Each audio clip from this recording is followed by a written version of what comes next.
lavhamiz mavzuni davom ettiradi. Ushbu lavhamiz Marg'ilon shahridan tayyorlangan. Xalqimiz boy madaniy merosga ega. Bu meros avloddan avlodga o'tib rivojlanib kelmoqda. Ustalar, shoirlar, endi yigitlar ham o'z ustalari, jihozlar imkoniyatiga egadirlar.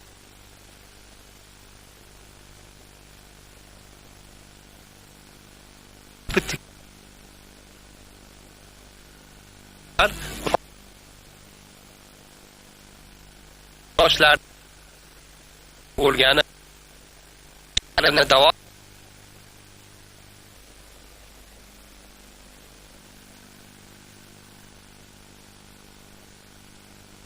topgan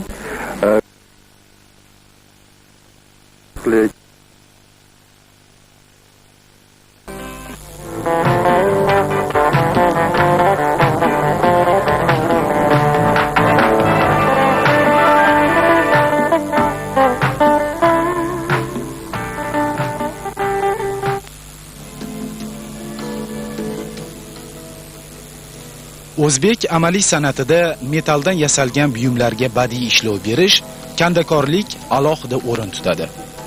Bu san'at o'zining qadimiyligi jihatidan faqat kulolchilikdan keyingi o'rinda turadi. Turmush tarziga uyg'unlashib ketishi jihatidan esa hunarmandchilikning eng ommaviy turi hisoblanadi. Ustalar o'z asarlarini oltin, kumush, mis, gez singari metallardan ishlaganlar. Shularning orasida misdan tayyorlangan buyumlar ko'pchilikni tashkil etganligi sababli kandakorlik ba'zan misgarlik ham deb yuritiladi. O'zbek misgar ustalari orasida Maqsud Madaliyev o'ziga xos uslubi va izlanishlari bilan ko'pchilikning e'tiboriga tushgan ustadir. Farg'ona va Marg'ilon kandakorlik an'analarini puxta o'zlashtirgan Maqsud Madaliyev o'z ijodida bir qancha ijodiy maktablar uslubida ham asarlar yaratmoqda. Toshkent, Buxoro kandakorligiga xos unsurlar usta ijodini boyitib turadi. Usta tayyorlagan buyumlarda idishning butun sathini ko'rkam gullar va barglarning bir-biriga uyg'unlashib ketgan tarzi qalin to'r singari jilo berib turadi. U an'anaviy shakllar asosida choy idish, oftoba va barkashlar tayyorlaydi. Ayni paytda alohida buyumlar, shuningdek tarkibiga choy idish yoki oftoba va nafis piyolalar jamlangan bir qancha to'plamlar ham tayyorlagan. U ana shu buyumlarga ishlov berishda pardozi, naqshlarning usti qismiga esa chekma, kesma, katak kabi turli xil uslublarni qo'llaydi.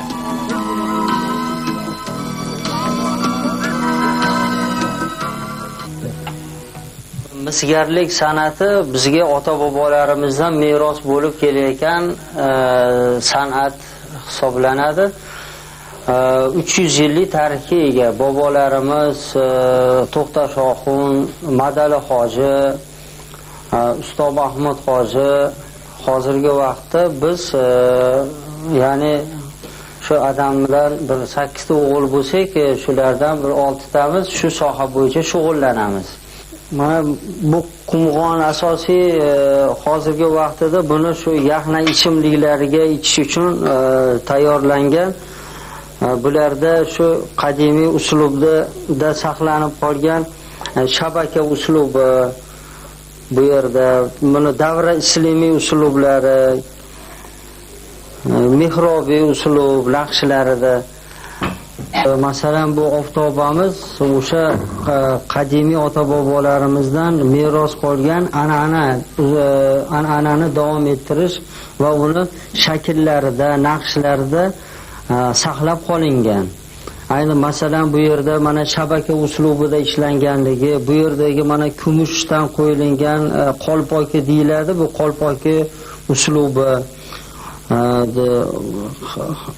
hamda bu naqshlardagi mana chashmi bulbullar bu davradagi shu firuza toshlarni qo'yilishi o'sha qadimiy ota-bobolardan qolgan an'anani hozirgi vaqtda zamonga bog'lab davom ettirib va qayta tiklab kelmoqdamiz.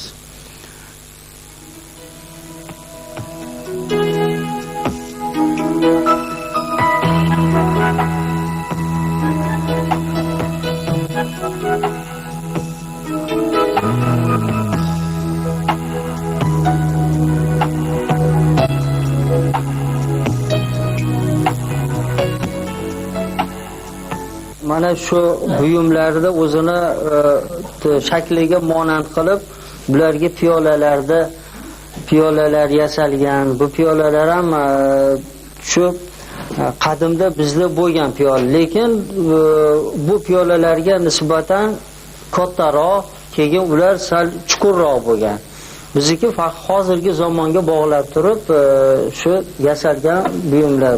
Mana bu qumg'onga moslab bu piyola yasalgan. Buni shakliga piyola ham bir-biriga bir bog'liqligi bor. Misgar usta bo'lish uchun asosiy oldindan shu madanni ishlashdi, madanni uni oldindan shundoq bir yurakdan his qilish kerak edi. Chunki har bitta buyumni yasashdan oldin unga qanday shakl berish kerak va bu shakl bergandan keyin unga qanday bezak berish kerak va unga qanday rixtagarlik uslubida bir har xil dastalar, tugmalar, sanuvlar yaratish kerak. Bu shunaqa bir oldindan bilish bir fazilatiga ega bo'lish kerak edi. Uni to'g'ridan to'g'ri metalda, misli madanda olib turib, to'g'ri kelgan bir formaga tushiruverish ham hech qanaqa bir yaxshi haqiqiy bir ustalikni belgisi bo'lolmaydi-da. Buning uchun ko'proq shu qadimiy buyumlarni ko'rib, muzeylardagi yaratilgan asarlarni ko'rib, ko'proq ko'zlar pishish kerak buni. Chunki bu buyumlar to'g'risida bir alohida bir kitoblar chiqmagan. Ha, o'zbek kandakorligi bugun yana o'z o'zaniga tushib oldi. Boy va rang-barang amaliy san'atimizning to'liq qiyofasi bu hunar bilan yanada go'zal, yanada xalqchillik kasb etaveradi.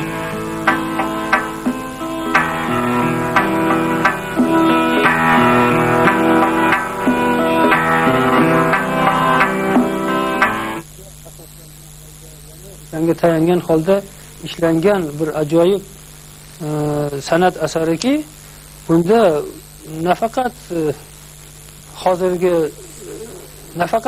an'analilikni, balki hozirgi zamonga xos bo'lgan yo'nalishlarni ham kuzatishimiz mumkin.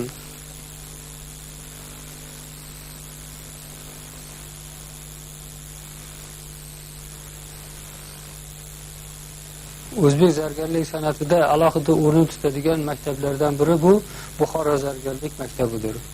Mana hozir bizning ro'paramizda turgan bu Buxoro maktabiga mansub bo'lgan bir qator zargarlik buyumlarini ko'rib turibmiz. Bular qo'shtumor, nozigardon, tillaqosh hamda bir qancha bilak uzuklarni ko'rib turibmizki, bularning hozirgi kunda hozirgi Buxoro zargarlariga ko'rsatayotgan o'zlarining ta'siri sezilarlidir. Biz o'zbek milliy zargarlik san'atini bir qancha maktablarga bo'lib o'rganib kelgan bo'lsak, hozirgi kunda esa ana shu milliy zargarlik san'atlari bir-biriga qanday yordam ko'rsatib, hozirgi kunda ularni hozirgi zamon zargarlik san'atini rivojlanishiga qanday turtki bera oldi deydigan bo'lsak, bu o'rinda misol uchun Buxoro hamda Xorazm maktabiga xos bo'lgan nozik simlar bilan ishlanishi va ularning nozikligi, Toshkent zargarlik maktabi, Farg'ona zargarlik yoki bo'lmasa Surxondaryo zargarlik maktabiga o'ziga xos ta'sir ko'rsatganligini, shu bilan bir qatorda Surxondaryo hamda Qashqadaryo zargarlik maktablarining mahobatli yo'nalishda rivojlanib kelishi ham Buxoro, ham Toshkent, ham Xorazm maktablariga o'z ta'sirini ko'rsatayotganligini ko'rsak bo'ladi.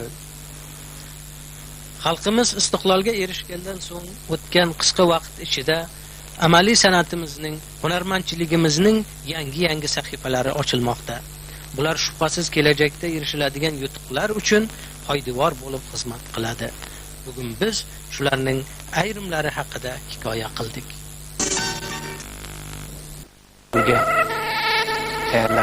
Demak, gap bu yerda ko'plab she'riy majmualari, ayniqsa Ona qalbi nomli mashhur dostoni bilan Lermontov, Nekrasov Samad Burg'un, Rasul Hamzatovdan qilgan tarjimalari bilan adabiyot muxlislarining e'tiborini qozongan taniqli shoir Mamrasul